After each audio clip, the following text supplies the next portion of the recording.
Oui, il faut dire qu'au regard du test constitutionnel et du code électoral particulièrement, la liste provisoire doit être affichée au plus tard 3 mois avant le scrutin.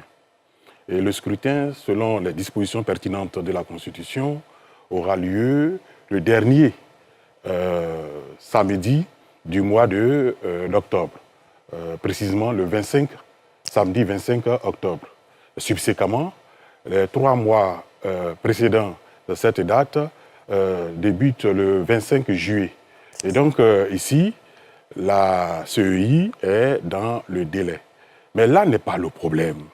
Là n'est pas le problème. Où est le problème selon vous? La CEI est en train de mettre à mal l'état de droit. C'est quoi une élection?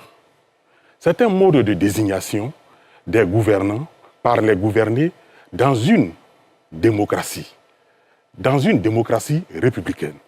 Autrement dit, l'élection est consubstantielle, propre à la démocratie et à la République. C'est quoi la démocratie?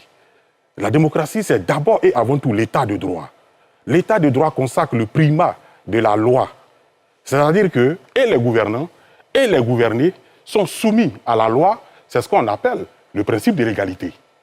Le problème ici, c'est que l'article 6 du Code électoral impose à la commission électorale l'organisation annuelle du recensement électoral. Or, depuis 2010, nous avons eu la CEI a, de façon volontaire, omis d'organiser le recensement à certaines périodes, par exemple en 2017, par exemple en 2019, par exemple en 2021. C'est-à-dire que la CEI ne respecte pas le code électoral. Et mieux, cette